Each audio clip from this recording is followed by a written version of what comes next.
Assalamualaikum warahmatullahi wabarakatuh. Waalaikumsalam warahmatullahi wabarakatuh. Mencari timba si anak darah di bawah sarang burung tempur. Izinkan saya membuka bicara lewat pantun sebagai budaya bangsa.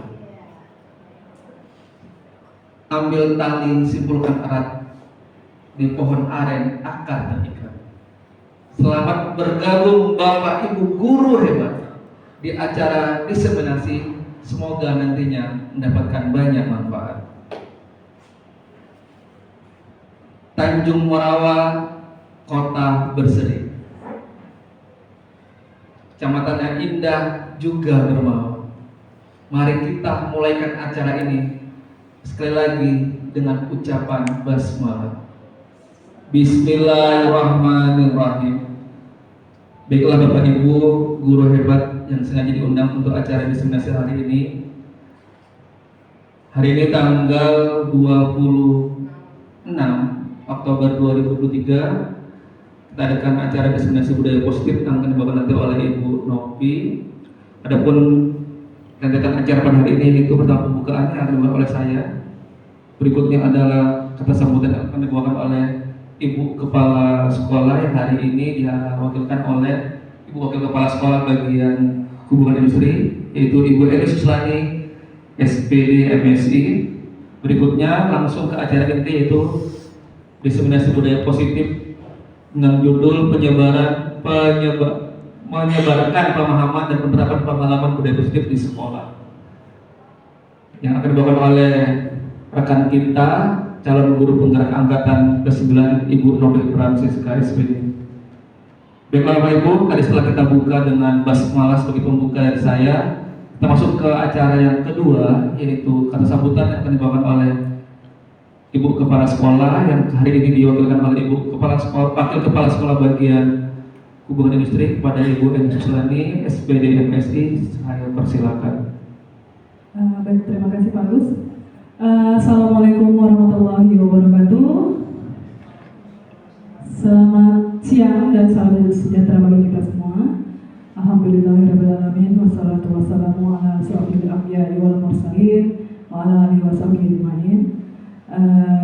Bapak Ibu sekalian, pertama-tama mari kita menyatakan puji syukur atas karya Allah Subhanahu wa taala, Tuhan Yang Maha Esa, berkat rahmat dan hidayahnya kita dapat berkumpul di ruangan ini dalam keadaan sehat walafiat.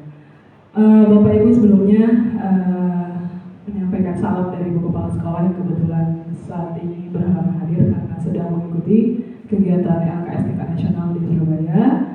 Untuk itu di sini saya sebagai Wakil Kepala Sekolah akan menyampaikan beberapa kata sambutan ya, pengarahan. Jadi Bapak Ibu sekalian, pada dasarnya sekolah sangat mendukung kegiatan-kegiatan positif seperti ini, kegiatan-kegiatan pengembangan kompetensi diri. Nah, khususnya dalam hari ini kita sedang bertemu ini dalam kegiatan diseminasi penerapan budaya positif di sekolah, ya, yang dilakukan oleh Ibu CGP, calon guru penggerak hebat ya, yang saat ini sudah bersama dengan kita ya, Bu Novi ya. Jadi diharapkan nantinya setelah mengikuti diseminasi ini, Bapak Ibu dapat menerapkan materi-materi yang sangat baik, ini pasti sangat bagus sekali di kelas-kelas Bapak Ibu yang nantinya mencakup cakupan yang lebih luas di satu sekolah kita ini. Begitu. Nah, untuk kedepannya juga setelah adanya ibu-ibu calon guru penggerak ini, diharapkan juga nanti dapat menggerakkan komunitas belajar di sekolah kita. Jadi dapat menggerakkan komunitas yang sudah ada, maupun nanti dapat mungkin menciptakan komunitas belajar baru lagi ya, Ibu Novi ya, dengan rekan-rekan yang lain, begitu. Jadi ilmu-ilmu dan keterampilan yang didapat dari pendidikan guru penggerak ini dapat diimbaskan kepada rekan-rekan di sekolah ini, begitu. Jadi mungkin itu saja yang bisa saya sampaikan. Bapak Ibu silakan mengikuti kegiatan ini dengan baik. Kemudian selamat mengikuti diseminasi, semoga Ibu diberikan bermanfaat dan nantinya dapat meningkatkan kualitas pendidikan di sekolah kita ini. Baik, itu saja mungkin. Terima kasih. Assalamualaikum warahmatullahi wabarakatuh. kasih kepada Ibu Wakil Kepala Sekolah Bagian Hubungan Industri, Ibu Eda Suslani, SPD MSI yang telah memberikan kata sambutan. Baiklah Bapak Ibu guru hebat, semoga kita semakin semangat mengikuti seperti apa yang disampaikan oleh Ibu Eda Suslani. Kita lanjutkan ke acara yang berikutnya, yaitu diseminasi budaya positif yang langsung dari narasumbernya itu Ibu Novi Francisca SPD sebagai calon guru penggerak angkatan ke-9. Pada Ibu Novi saya persilakan.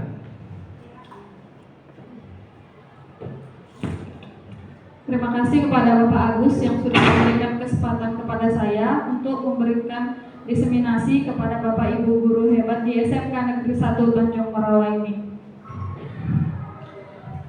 Ya, sebelumnya, Assalamualaikum warahmatullahi wabarakatuh. Waalaikumsalam warahmatullahi wabarakatuh. Masih semangat semuanya? Masih. Coba saya tanya ya, selamat pagi. Pagi. Jawabannya pagi, semangat, yes, gitu ya. Oke, sekali lagi saya tanyakan, selamat pagi. Pagi, selamat, yes. Yes, oke, terima kasih semuanya. Nah, baiklah, di sini saya ingin menyebarkan pemahaman dan pengalaman budaya positif di sekolah kita. Next. Nah, kesepakatan diskusi hari ini. Ya, cocok di mana di sini, oke. Nah, kesepakatan diskusi hari ini ialah hadir tepat waktu. Saya ucapkan terima kasih banyak kepada Bapak Ibu semuanya yang sudah hadir tepat waktu nungguin kegiatan diseminasi hari ini. Kemudian aktif berpartisipasi, kemudian menghargai pendapat orang lain, lalu HP silent, dan yang terakhir senyum bahagia. Semuanya bahagia hari ini? Bahagia sekali. Alhamdulillah. Oke, next. Konsep inti budaya positif yaitu perubahan paradigma, ada disiplin positif, ada nilai-nilai kebajikan, ada kebutuhan dasar manusia, motivasi perilaku manusia, ada posisi kontrol guru, ada restitusi, dan juga ada keyakinan kelas. Bapak Ibu guru semua pasti sudah melakukannya tentang keyakinan kelas ya. Kemudian budaya positif. Apa sih itu budaya positif gitu ya? Jadi budaya positif ialah nilai-nilai dan kebiasaan di sekolah yang berpihak pada peserta didik atau berpihak pada murid agar mereka dapat berkembang menjadi pribadi yang kritis, penuh hormat dan tanggung jawab. Jadi dengan budaya positif, siswa kita menjadi siswa yang kritis. Kemudian selanjutnya pembelajaran dengan paradigma baru. Nah, di sini merupakan pembelajaran yang dirancang berdasarkan prinsip pembelajaran berdiferensiasi sehingga para peserta didik belajar sesuai kebutuhannya untuk mewujudkan profil pelajar Pancasila. Disiplin positif. Apa itu sih disiplin positif?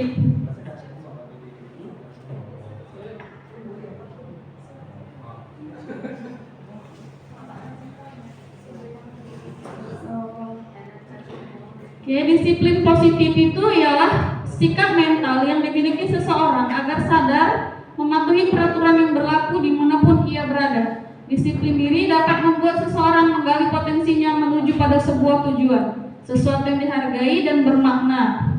Kemudian bagaimana sih cara kita mengontrol diri?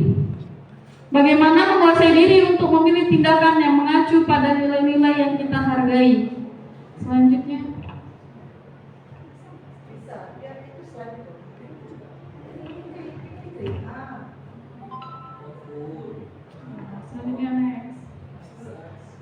Kebutuhan dasar manusia adalah segala sesuatu yang kita lakukan untuk mendapatkan apa yang kita inginkan. Seluruh tindakan yang kita lakukan memiliki tujuan tertentu, dan usaha terbaik yang kita lakukan adalah dalam rangka agar kebutuhan dasar kita terpenuhi dengan baik. Kemudian selanjutnya ada 5 dasar kebutuhan manusia. Yang pertama ialah kebutuhan bertahan hidup, lalu kasih sayang dan rasa diterima. Selanjutnya ada kebutuhan kebebasan, kesenangan, dan penguasaan terhadap sesuatu. Setiap orang jadi harus memiliki 5 kebutuhan seperti yang ada di slide. Kemudian keyakinan kelas. Mengapa bukan peraturan kelas? Ada yang tahu? Bapak Ibu guru? di situ keyakinan kelas. Dalam budaya positif dibuat keyakinan bukan peraturan. Ada yang tahu kenapa alasannya? Ya, Bu Nita yang sedang berpikir. Atau yang lainnya?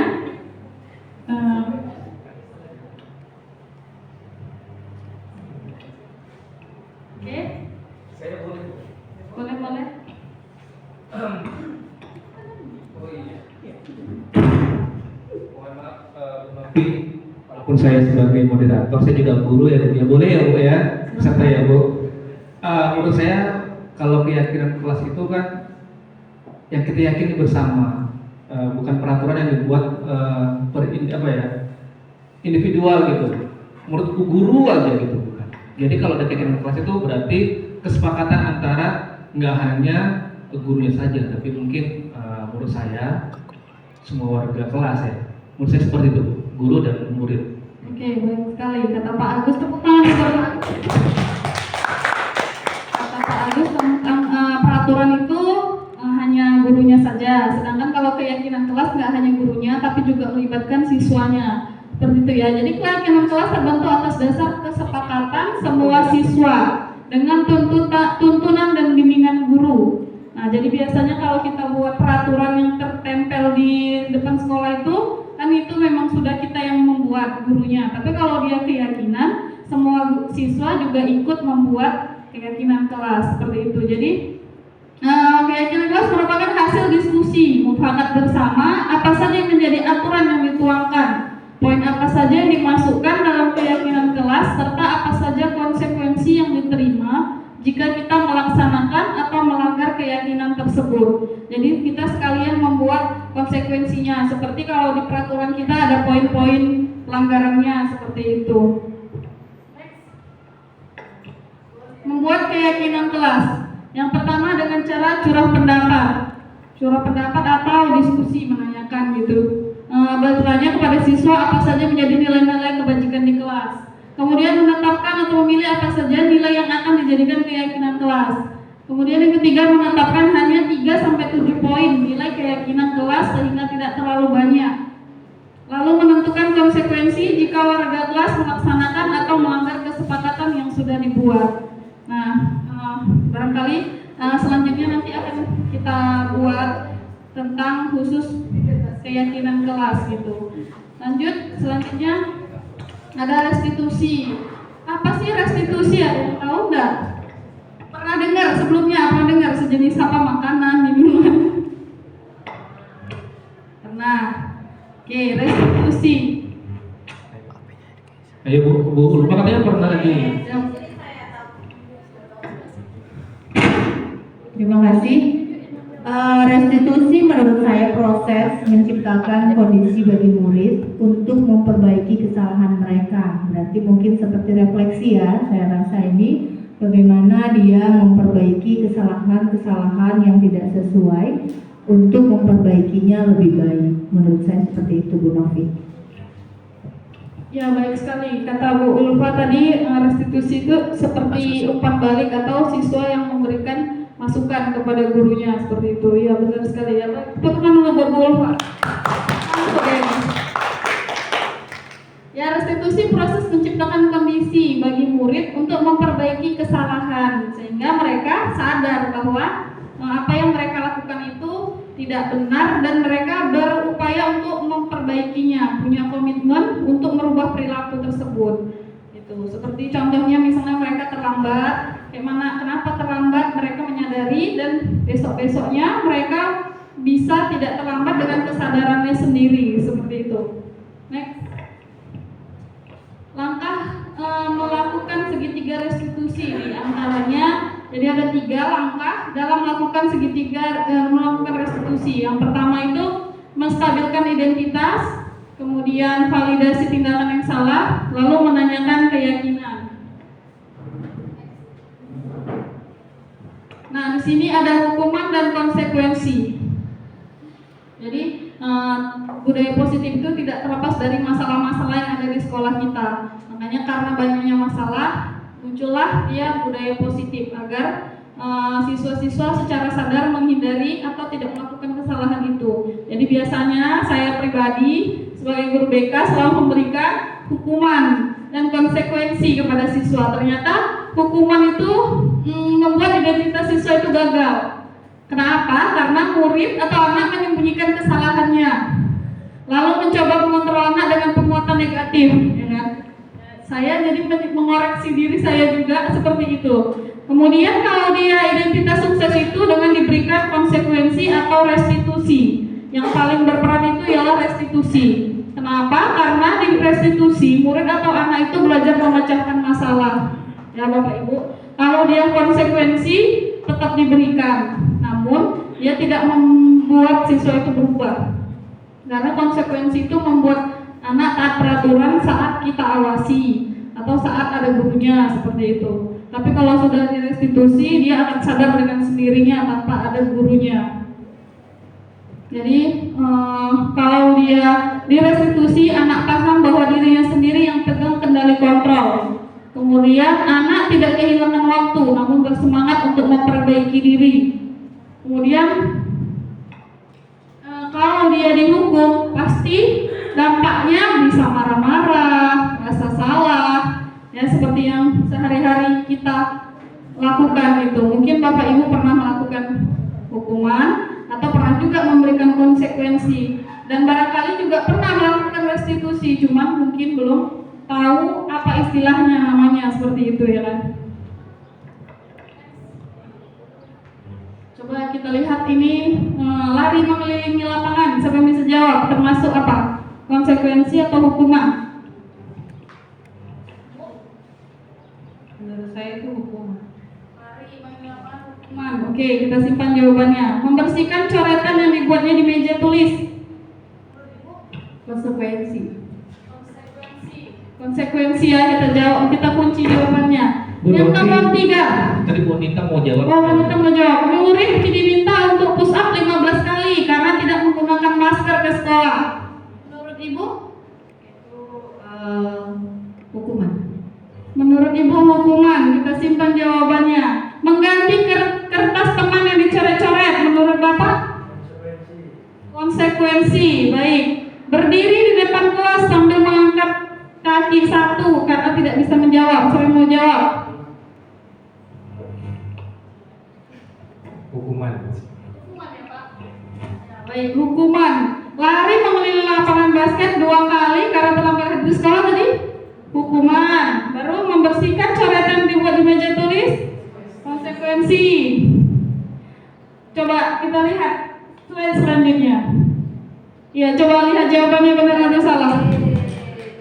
Hukuman ya, benar, hukuman. Baru yang kedua konsekuensi. Kalau push up hukuman, baru kalau mengganti kertas teman yang dicoret-coret itu konsekuensi. Selanjutnya, ya di sini ada 5 posisi kontrol guru seorang pendidik. Yang pertama sebagai penghukum, yang kedua pembuat rasa bersalah, kemudian sebagai pemantau, lalu sebagai teman dan sebagai manajer. Kita lihat motivasinya. Motivasi itu ada 2, yang pertama eksternal dan internal. Nah, kalau dari posisi kontrol yang tadi, ada penghukum, pembuat orang merasa bersalah, ada teman, ada pemantau dan manajer. Masing-masing perbuatannya dijelaskan pada tabel. Contoh penghukum, guru yang dibuat guru adalah menghardik, menunjuk-nunjuk, menyakiti, menyindir. Sedangkan kalau pembuat rasa bersalah, dia berceramah, menunjukkan kekecewaan mendalam. Kalau yang seorang guru yang posisi kontrolnya sebagai teman, perbuatannya membuatkan anak-anak untuk alasan-alasan untuk murid-muridnya. Kemudian kalau pemantau, menghitung dan mengukur. Sedangkan manajer mengajukan pertanyaan-pertanyaan. Nah, gurunya, bagaimana kata-kata gurunya? Kalau dia sebagai teman, sebagai penghukum, misalnya, kamu kalau nggak ngelakuin, kan saya beri hukuman seperti itu. Atau bagaimana biasanya Pak? Cubit saya. Cubit ya saya.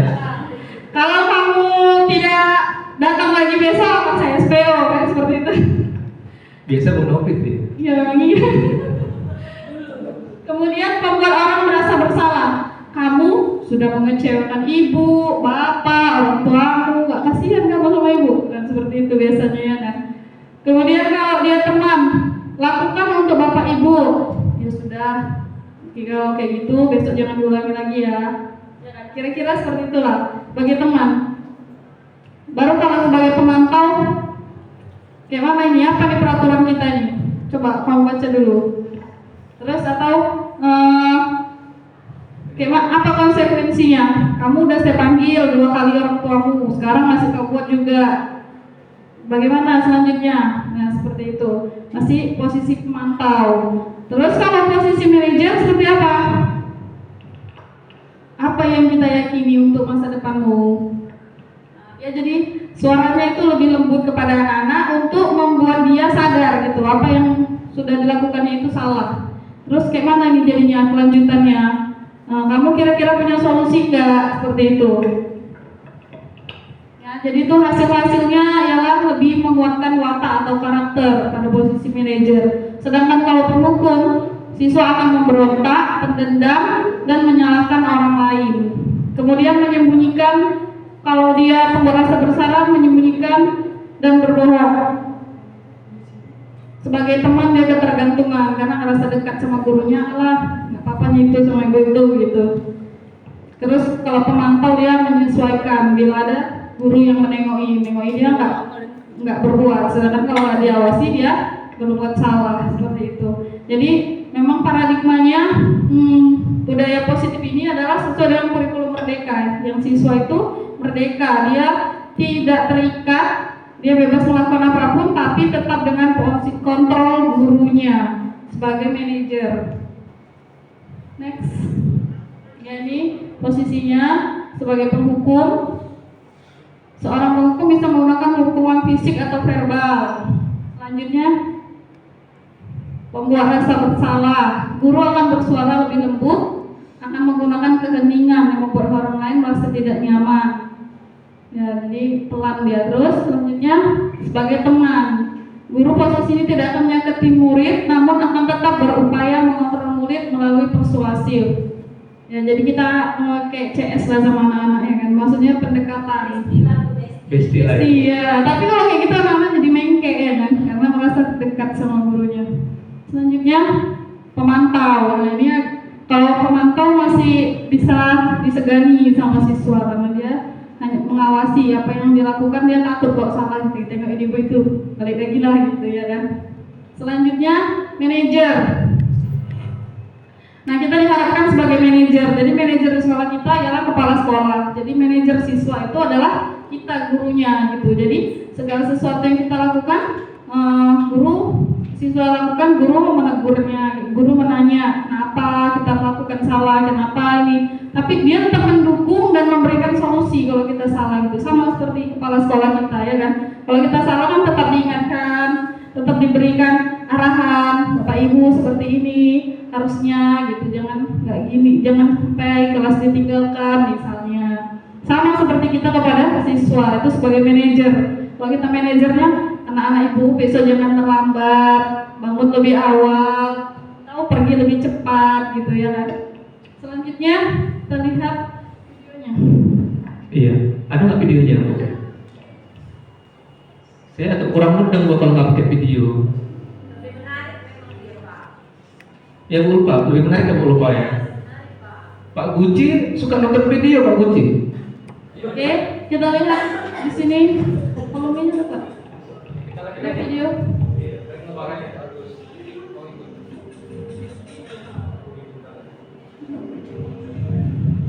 Nan,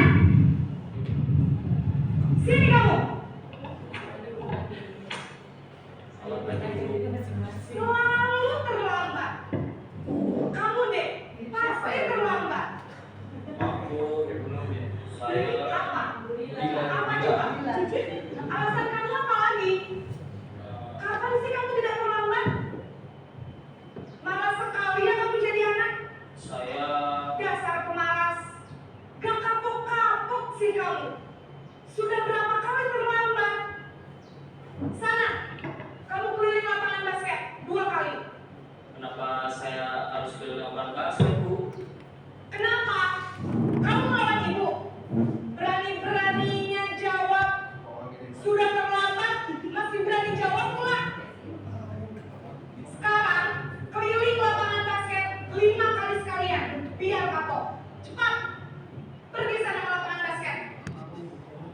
Yuk, siapa yang pernah kayak gini?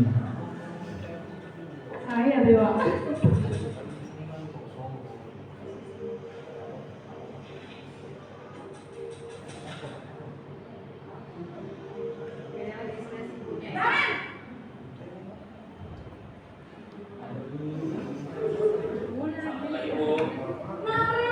Naren, kamu kenapa terlambat lagi, nak? Ya Tuhan, Naren. Kamu senang ya bikin ibu susah ya? Kalau kamu terlambat lagi, nanti ibu yang ditegur bapak kepala sekolah, nak. Disangka ibu tidak bisa membina kamu. Duh, gimana ini? Maaf Bu, Duh, Gusti Naren. Kamu suka ya kalau ibu ditegur bapak kepala sekolah? Terus, sekarang ibu harus tulis apa ini di buku absen? Ini kamu sudah sering terlambat loh. Ibu harus apa coba? maaf Bu, maaf sekali. Ya sudah, lain kali jangan bikin ibu susah lagi ya nak ya. Ibu tidak akan kuat lagi kalau kamu gini terus. Bisa jantungan kalau ibu tegur bapak kepala sekolah. Sana cepat ke kelas. Maaf ya Bu, maaf sekali. Posisi pembuat rasa bersalah berbicara dengan nada tenang.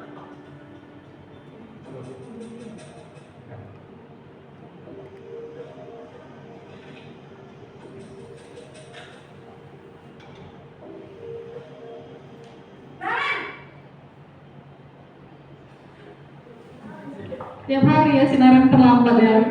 Kayak murid kita juga ya, tiap hari terlambat. Kenapa ini nak? Terlambat lagi ya sayang. Saya. Habis, ibu saya lupa membangunkan saya Bu. Besti. Malah menyalahkan ibu kamu. Kamu bukannya anak yang paling kencang.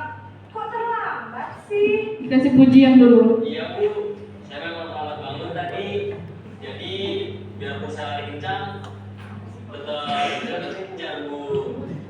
Ya sudah sana. Nanti lain kali larinya lebih kencang lagi ya. Biar gak kalah. Larinya lebih kenceng ya, bukan nomornya lebih. Demi ibu. Bisa kan? Bisa lah Bu. Demi kamu. Besti. Beresin urusan absen kamu. Kalau gini muridnya seneng ya kan, karena ada hukum. Hari guru banyak dapat hadiah tuh gurunya.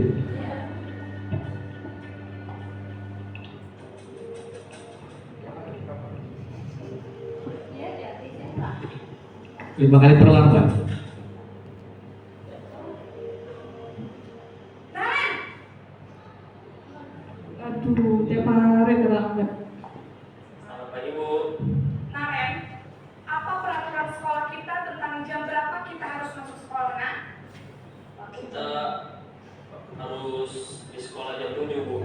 Iya betul, sekarang sudah jam 7.20. Naren sudah tahu konsekuensinya jika terlambat hadir. Paham Bu, saya harus tinggal kelas pas jam istirahat selama 20 menit. Iya benar, konsekuensinya demikian. Jadi nanti jam 9.30 pas istirahat, kamu harus tinggal di kelas, kerjakan tugas tambahan untuk ketertinggalan kamu, ya? Baik Bu.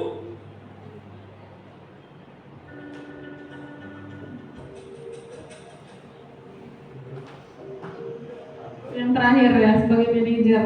Nggak capek ya, terus dia terlambat. Naren!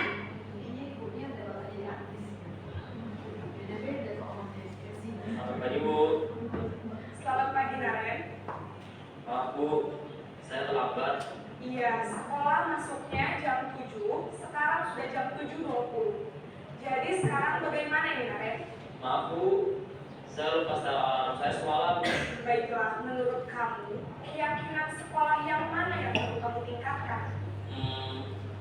Menghargai diri sendiri dan orang lain mungkin ya Bu. Setuju. Jadi, apakah Naren meyakini prinsip saling menghormati tersebut? Iya Bu, saya meyakininya. Apakah Naren bersedia memperbaiki masalah keterlambatan ini? Bersedia Bu. Bagaimana kamu akan perbaiki masalah keterlambatan ini?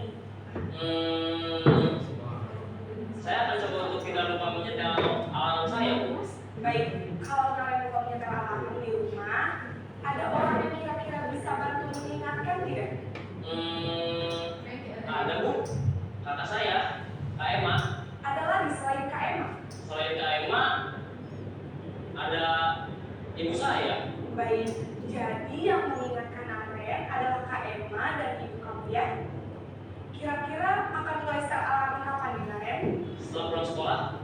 segera saya lakukan. Baik, jadi Naren akan setel alarm untuk bangun besok pagi dan akan diingatkan oleh kakak dan ibunda Naren ya. Ada lagi yang mungkin perlu dilakukan Naren agar tidak terlambat bangun lagi? Tidak ada, Bu. Baik Naren, terima kasih untuk kerjasama kamu. Sekarang kamu perlu kembali ke kelas untuk belajar. Baik, Bu. Terima kasih. Ya, terlihat ya perbedaannya. Bisa dilihat Ibu, Bapak, perbedaannya kan? Posisi kontrol sebagai penghukum, pembuat rasa bersalah, sebagai teman, kemudian sebagai pemantau dan manajer. Jadi yang paling mana yang paling Ibu sukai? Sebagai teman. Oke. Manajer. Manajer. Pembuat rasa bersalah. Pemantau. Pemantau. Pemantau ini CCTV ya. Manajer. Sebagai teman. Teman CS ya. Bapak sebagai Manajer. manajer. Calon bos ini manajer. Selanjutnya Lebih baik sih sebagai manajer. manajer. Iya, Bapak Ibu sebagai manajer yang mau jadi penghukum. Jadi paradigmanya harus kita ubah sekarang, yang dari biasanya penghukum harus bisa menjadi pemantau atau manajer, atau bisa jadi teman pun nggak apa-apa sebenarnya ya kan, karena kalau sebagai teman lebih gampang mempengaruhinya. Namun ya itu tadi konsekuensinya, anak-anak mungkin agak mengkek kalau dekat sama kita gitu ya kan. Kalau sebagai manajer dia tegas, jelas aturannya apa, dikasih tahu konsekuensinya, baru ditanya lagi ke siswanya, kamu kapan mau dimulai perubahannya, atau siapa yang mengapain kamu di rumah, yang memantau kamu gitu. Jadi anak itu berpikir, oh iya Bu, saya nanti dibangunin sama kakak, sama ibu, terus yang mau dilakukan dia pulang sekolah mau nyetel alarm biar besok gak ketinggalan bangun gitu ya kan. Jadi anak-anak itu langsung diajak berpikir apa solusi dari permasalahan dia yang terlambat itu. Seperti itu. Berarti solusinya dari dalam diri sendiri, Bu ya? Iya, dia sendiri yang memberikan solusi. Kita sebagai manajer membuka jalan pikirannya supaya dia mau berpikir. Selanjutnya, ayo diskusi. Nah, di sini kita akan buat kelompok diskusi. Satu kelompok terdiri dari 3 orang. Itu pertama tugasnya Bapak Ibu pilih yang mana. Situ ada 1, 2, 3, 6. Ada 6 kasus siswa merokok di lingkungan sekolah, siswa mencoret-coret dinding, atau siswa lompat pagar, siswa berkelahi dengan teman, kemudian siswa tidur, siswa bermain game saat jam belajar. Bapak Ibu boleh pilih salah satu kasus dengan membuat percakapan dengan 5 posisi kontrol yang ada. Jadi nanti kita praktekkan di depan ya. Sekarang buat kelompoknya Bu, kami boleh ikut nggak, Bu? boleh. Silakan. Jadi kita buat kelompoknya hitung ya, 1, 2, 3, 1, 2, 3. Yang 1 sama 1, yang 2 sama 2, dan yang 3 sama 3. Silakan duduk, Bapak Agus. Bu ini nggak mau ya? Bu ini pas sekolah. Nggak tahu, waktu kepala sekolah juga pengen jadi guru penggerak. Ya, hitung 1 ya. Saya 1 ya? 1, 2, 2. terus 3, 1, 2, 3, 1, 2, 3, 1. Nah, berarti yang 1 kumpul dengan yang 1, yang 2 dengan yang 2, yang 3 dengan yang 3. Yang 1 di depan, yang 2 di sini, yang 3 di sini. Kelompok 1 dengan 1, 2 dengan 2. Ngerti?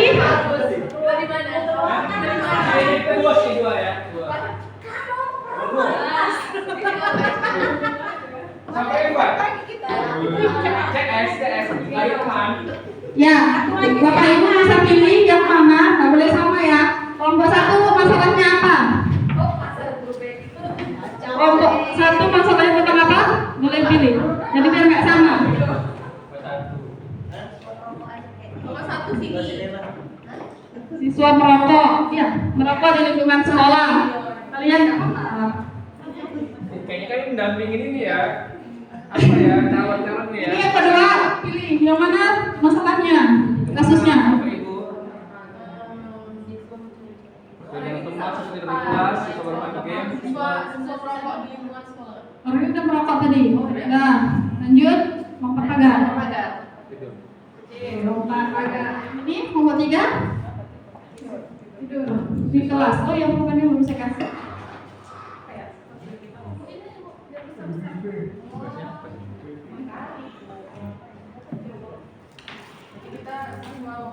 Nah, dari kasus tersebut, Ibu Puan percakapannya sebagai penghukum seperti apa? Sebagai 5 posisi ngomong tadi, yang pertama penghukum, yang kedua merasa bersalah, membuat rasa bersalah, yang ketiga sebagai teman tadi kayak mana? Ibaratnya ngomongnya kayak mana sama siswa itu. Sebentar aja nanti. Coba ibu lebih ulang tadi mana yang agak-agak itu slide-nya tadi bu. Slide-nya. Penghukum. Emak-emak nih. Tadi nggak ada jadi penghukum kita ya? Nggak ada ya? Nggak ada. Kelihatan dari belakang tulisannya. Nah, itu dia. Nah, itu kata gurunya seperti itulah ibaratnya itu ya. Kamu tidak tahu kalau menghukum kayak mana? Lima Kontrol. Ya, 5 posisi. Jadi satu orang seperti ibu tadi bisa jadi penghukum, bisa jadi teman, bisa jadi manajer seperti itu. 5. Ini kata gurunya aja kan Bu? Iya, kata gurunya. Yang nanti yang satu memerankan sebagai siswanya. Yang satunya lagi ini. dialog itu kan. Ya. Dasar banget. Nanti dipraktekkan kan nih, mempraktekannya ya kan Pak. Satu orang satu udah selesai. 10 menit 5 menit lah ya, 5 menit. Waktunya.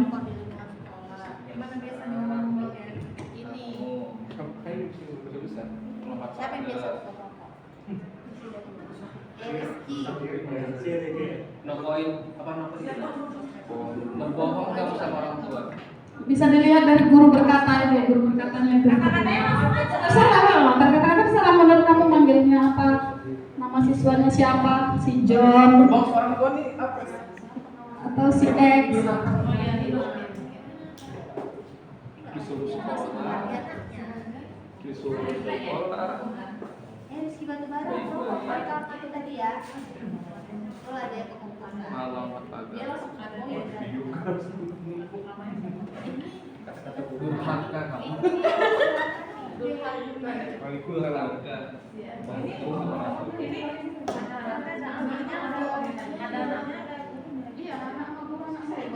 Loh, kan sama guru? Masalah orang tua itu yang lebih belajar. Berarti siswa kan cuma bilang sama aku, saya Udah. yang Ayo buat masalah udah. Tunggu. Pengajar Pak ya. Emang nggak tahu diri kamu. hukum tadi gimana Pak Gus? Pokoknya dia marah-marah ya. Mengapa tadi belum pagar? Enggak.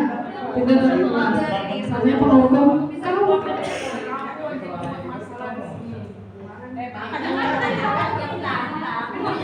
Kalau kebetulan emang nggak ada suruh buat. siswanya dibangunin kalau tidur. Udah Atau dipukul gitu. Setelah itu pakai lagi ya. Nah, pas dia lagi tidur kan menghukum kan dengan cara seperti itu. Kalau misalnya dia manajer kita ajak ya, ayo ya nak kesini. Masa ada juga kita ya? Caranya gimana tahu? Kalau pembuat rasa bersalah gimana? Diajarin ngomong cerita atau gimana? Nanti bermain perannya kan, role playing kan sini. Ih, acting kita bisa ini ya. Jadi artis nanti masuk ke YouTube ada tekan kelas.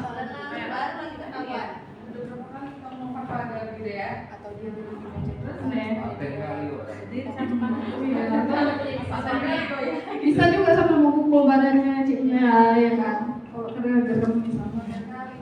Nanti cece yang jadi muridnya ya. Ya. Irfan lompat Iya, jadi muridnya nanti. Muridnya gimana? Kalau mau hukum bisa langsung kasih hukuman ya? Bisa langsung. Kamu suka kayak gitu seperti itu tadi. Tolong Pak harus 2 kali. Nanti muridnya protes.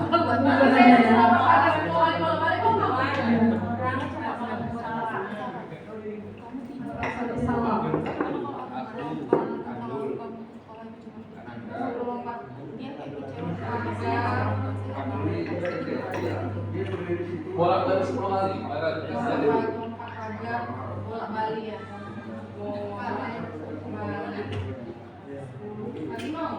Oh, jadi ambil lagi ya kalau 10 kali. Gini aja ya. Jadi atlet gitu. Gini aja ya. Nih, Pak. Pak Guci. Gimana CS-nya CS? Mana? Tadi Bapak jadi sebagai teman. Kamu nak. Kaduna.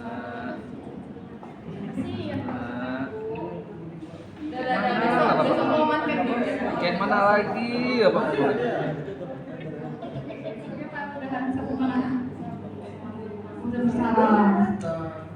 Ibu pikir hari ini kalau pula tidur kurang ajar. Sekarang apa lagi?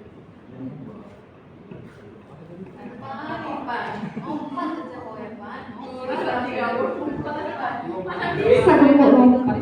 Nanti urus periksa lain.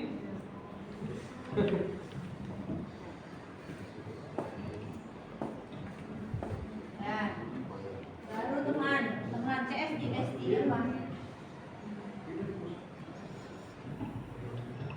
Ya, Oke, Pak Bobi, teman tahu. mandi turistik gitu ya. Kenapa? Gitu. Kamu sudah melanggar peraturan nomor sekian dari KUHP. Boleh merokok tapi tahu tentang. Nah, itu ya kan. Biasanya kapan gitu? Ya, Rizky gitu ya. Rizky gitu.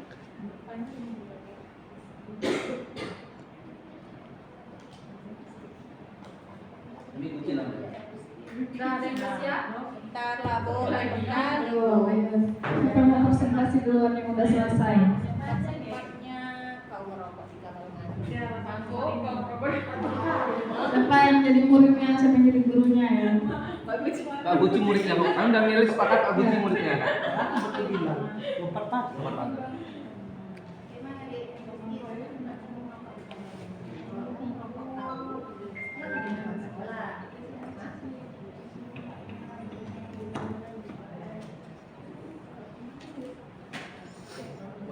Bu, ini kami duluan ya Bu, yang Tunggu lah. Saya duluan kita presentasi. Masih ada 2 menit lagi.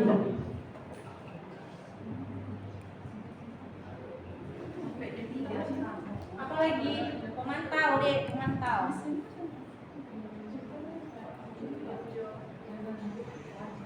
Pemantau apa, Net? Pemantau kan dia lihat titik-titik, bukan tengok-tengok. Kelompok 2 udah selesai. Kita udah siap. Ya.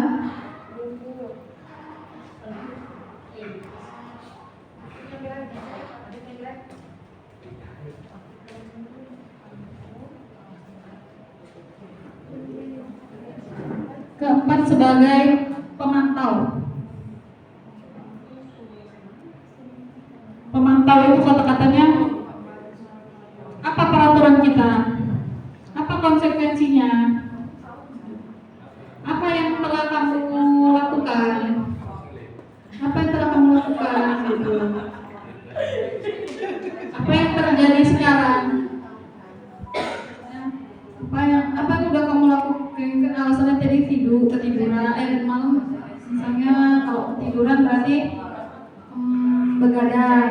Jadi apa yang udah kamu lakukan tadi pagi?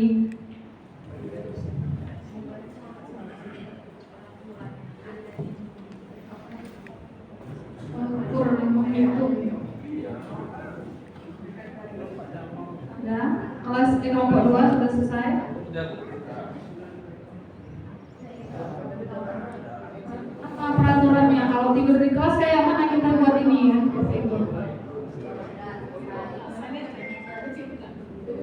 Manajer menjelaskan juga tentang poin-poinnya apa yang udah kita hampir mirip tapi lebih tegas manajer. Udah selesai kelompok 2. Boleh maju ke depan pemerannya, sama gurunya, Guci, Pak Guci. sama siswanya. Gurunya Pak. Ini gantian ya. Ya, maju. Belum.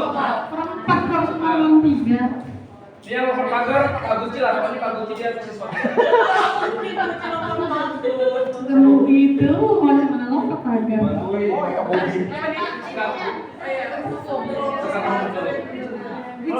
Guci lempar pagar lalu. Ya sebagai apa yang kita yakini? Apa yang kamu yakini tentang hal ini? Ya kan Nopi, Pak Guci kan lompat dulu kan ceceknya kan? Kalau kamu memperbaikinya, jadi apa hal-hal yang bisa melakukan?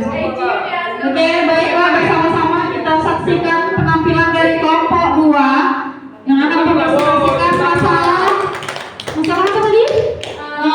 Lompat pagar, siswa yang lompat pagar dengan 5 posisi kontrol sebagai penghukum, pembuat rasa bersalah, sebagai teman, sebagai pemantau dan manajer. Oke, akan siswanya diperankan oleh Bapak Guci dan gurunya adalah Ibu Sekar. Guci, udah berapa kali kamu lompat pagar? Paten kali kamu ya. Saya suruh lompat pagar bola balik 10 kali. Mau kamu?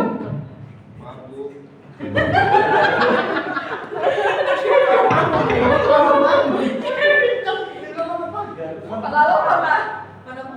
Kan keluar jawablah. Saya tak mau ikut. Kita jawab dulu. Lompat dulu gitu. Karena tangan depan ditutup. Biasanya lompat dulu. Kayak gak pernah nengok anak lompat aja. Alasannya. Iya, pasrah aja kalau terlambat. Jadi masalahnya pagarnya masih udah ditutup sama satpam. Apa sekolah dulu? Udah aja. Ibu mabu gitu kayak. Lagi. Lagi Ibu Sekar. Guci, udah berapa kali kamu lompat pagar? Paten kali kamu ya. Saya suruh lompat pagar bola balik 10 kali. Mau kamu? Wah Bu, janganlah Bu. Saya terpaksa melakukan itu Bu. Gimana lah Bu?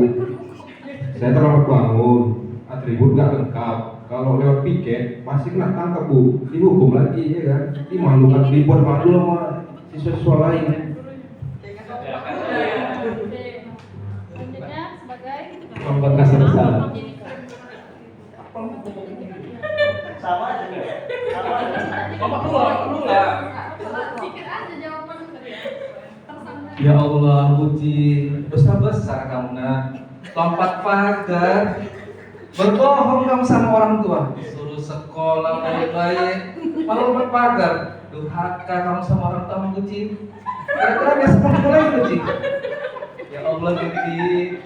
Gimana coba kamu? Kalau orang tua meninggal nanti gimana? Stres pikirin kamu gimana? Dosa besar itu Pak Guci. Guci. Kan ibu ya, Guci ya. Dosa besar Guci. Ya Pak, maaf lah Pak. Tadi malam saya Jualan sate. iya jualan saya. Jadi siang saya dari pagi. Mau nggak mau lah Pak, terlambat saya lompat pagar. Buru tiket ke garang-garang Pak. Takut saya. Besok pun gitu. Yang lagi Guci ya. Ingat, berbohong itu dosa Guci. Lompat pagar itu bohong sama orang tua. Suruh sekolah Guci ya. Ya Pak. Oke. Doang mana orangnya? Sebagai teman. Tenang, Pak Bobi. Saya nih. Nanti pemantau Pak Bobi ya, Bobi pemantau ya. Aduh nak, kayak mana lagi Bapak ngomongnya? Semalam udah lompat, sekarang lompat lagi. Kalau nanti kurus, Bapak ini malah orang tua kamu. Jangan ulang lagi ya nak ya. Dan sekarang masuk. Iya Pak, makasih ya Pak. Next pemantau. Guci, kamu udah berapa kali lompat pagar? Apa yang harus kamu lakukan konsekuensinya? Pak 2 kali nih Pak. Apa Biasanya sampai 3 kali nih Pak. Sampai 3 kali itu Pak. Ada waktunya tuh Pak. Cuma 3 kali, mana nanti Baru 2 kali nih Pak. Oh iya, udah lah begitu. Ini antara pemantau campur teman ini. Campur. Terakhir Bu ya, manajer ya. Bu Sekar. Guci terlambat lagi. Menurut Guci, apakah kelakuan ini bisa dibenarkan? Tidak Pak, sebenarnya. Bagaimana pendapat kamu tentang kelakuan ini?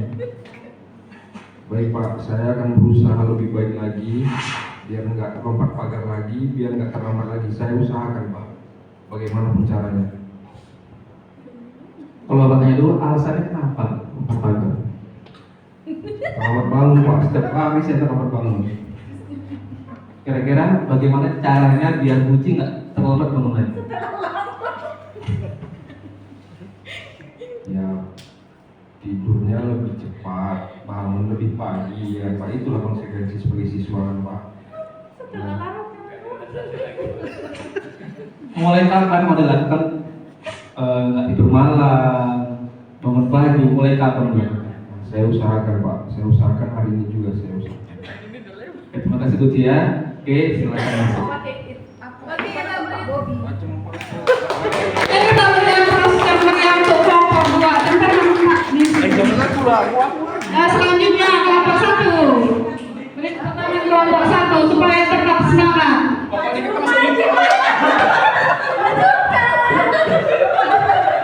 Ayo. Pokoknya tetap yang di kelompoknya, nggak boleh nyampe kelompok lain. Oh iya betul pula. Pak Jumlah, Pak Bumi mana? Pak Bumi aja agak-agak teriak.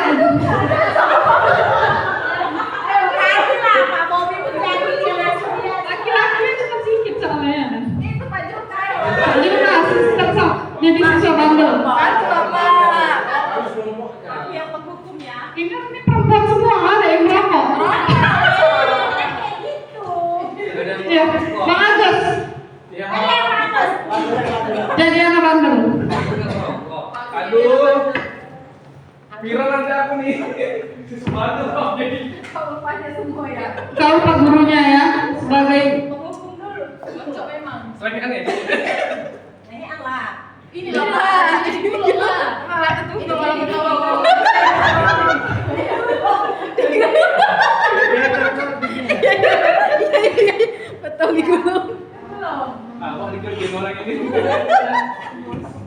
yang malah ini betul ya guru saya. Biar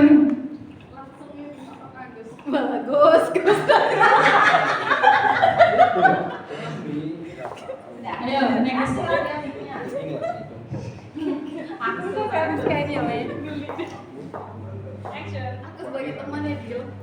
Agus, kau aja mau.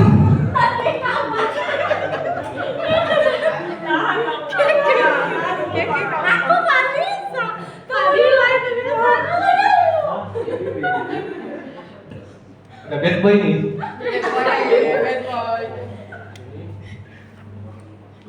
Agus, kau lagi yang merokok di kamar mandi tadi? Iya. Baju kau juga malah. Tak ada rapinya kau minum dalam sekolah ini Agus. Biar ganteng Bu. Biar gantengan kunci lah kau pikir. Perbaiki. Lain kali, jangan kau kayak gitu ya Agus ya. Bukan yang bagus sekali yang merokok itu, tahu kau. Iya Bu. Kalau kau sakit, siapa yang susah? Emak saya. Nah, tahu nggak kau? Jadi kau bukan juga lagi. Maaf Bu.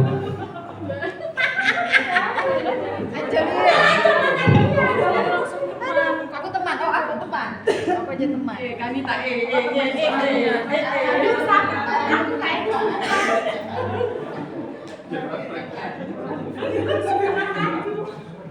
Wala Gus, sempat-sempatlah lah kau merokok di kamar mandi.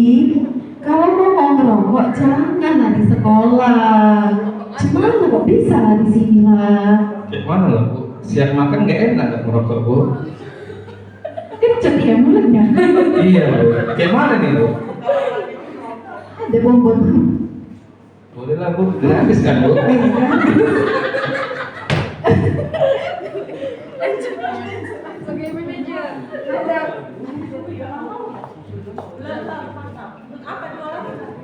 Merasa bersalah mantap. Gus, kamu tahu kan peraturan sekolah apa? Tahu dulu. Tahu kan konsekuensinya apa kalau kita merokok di kamar mandi? Tahu SP Bu. Jangan juga masih ingat orang tua kamu baru juga datang kemarin minggu lalu baru saya panggilkan. Ya itulah Bu. Tahu nggak sih sampai dampak negatif dari merokok? Duit saya habis. Lagi ya Bu. Mukanya makin tua. Tapi kayaknya makin ganteng tuh, tengok cewek-cewek tuh. Ya. Manajer. Sabar-sabar Bu. Sudah. Kamu rasa perbuatan kamu hari ini tuh pantas nggak dilakukan siswa di sekolah? Sebenarnya enggak. Kamu tahu itu nggak pantas. Jadi apa yang harus kamu lakukan ke depannya? Ya, karena sudah kerja luar, pelan-pelan mengurangi Bu. Itu yang pertama. Kemudian nggak merokok lagi, ya pakai permen lah mungkin Bu. Biar mulutnya kerja permen. Oke. Sekarang kita sepakat ya, buat ya.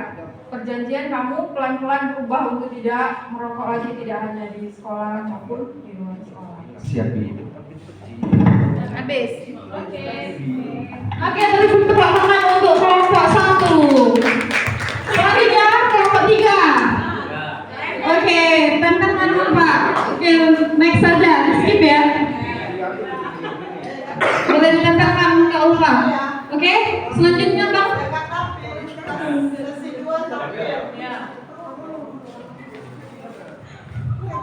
Nah. Oke, berikan. Nah, selanjutnya ialah refleksi kegiatan hari ini. Ada yang bisa memberikan refleksi atas kegiatan yang kita sudah lakukan hari ini?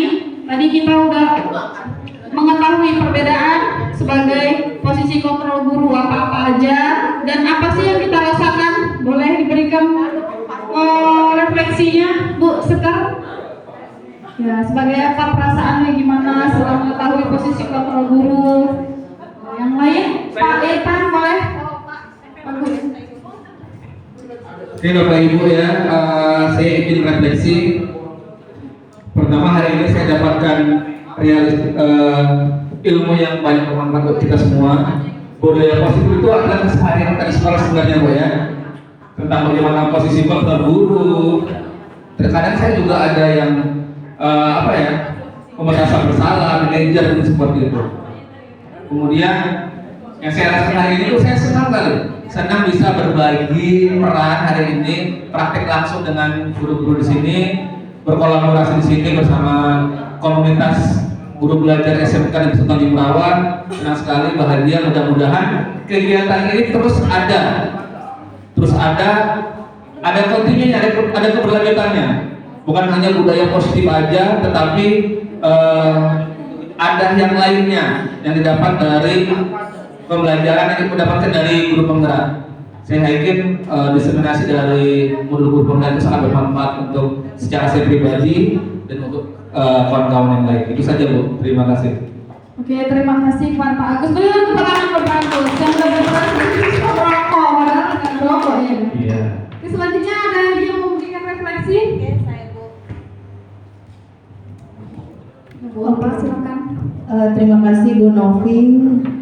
Yang saya rasakan, saya senang sama seperti Pak Agus tadi, bermain peran bersama dengan guru. Jadi terasa memposisikan diri sebagai siswa juga, bagaimana rasanya. Lucu juga iya, cuman inilah proses belajar yang kita hadapi sama-sama. Dan mudah-mudahan nanti kami bisa juga berada di posisi seperti Bu Novi yang merupakan sekarang adalah CGP. Mudah-mudahan kami juga bisa menularkan hal yang sama dan mendapatkan hal-hal baru dan positif pada kegiatan ini. Mungkin itu saja. Oke, baik, terima kasih kepada Bu Ulfa yang sudah memberikan refleksinya bahwa kita jadi menyadari kita sering jadi posisi apa di sekolah ya kan. Sebenarnya hari-hari udah kita lakukan, cuman kadang kita karena emosi mungkin tidak terkontrol ya kan. Ya saya harap budaya positif ini bisa ditularkan kepada semua guru-guru yang lain, kepada siswa-siswa yang lain ya kan. Jadi siswa pun merasa nyaman datang ke sekolah sesuai dengan visi kita, visi Ibu Kepala Sekolah, menjadikan sekolah yang menyenangkan, ramah anak dan sekolah yang ramah no bullying ya, no bullying, anti kekerasan. Jadi guru tidak lagi melakukan kekerasan kepada siswa. Ya, selanjutnya saya akan memberikan praktik baik yang sudah saya lakukan. Videonya putar. Ini contoh restitusi, ada di materi cuma tidak saya jelaskan. Nanti nggak usah banyak. Ini contoh praktik restitusi kemarin.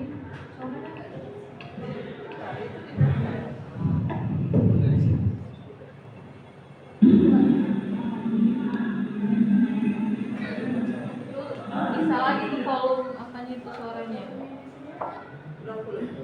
Dari laptopnya.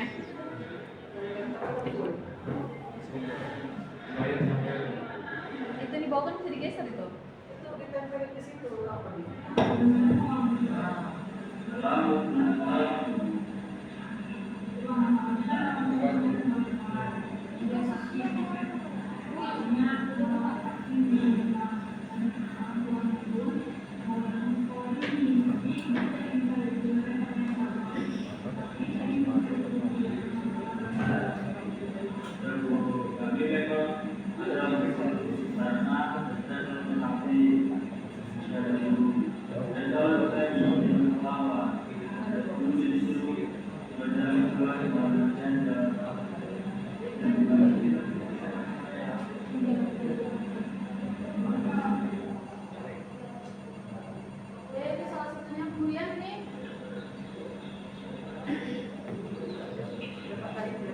Kemudian tentang senyum sapa salam yang biasa kita lakukan sama-sama di depan ibu bapak guru juga, ini memang kebetulan karena ibu mungkin belum hadir atau harinya nggak ketemu ya. Next, selanjutnya Bang. Next.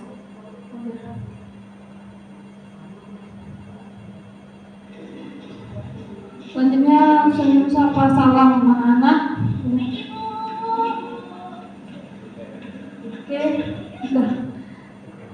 Ini itu aja yang video yang bisa ditampilkan. Kalau yang lain nggak bisa ditampilkan mungkin banyak gitu. Oke, selanjutnya Bang, next.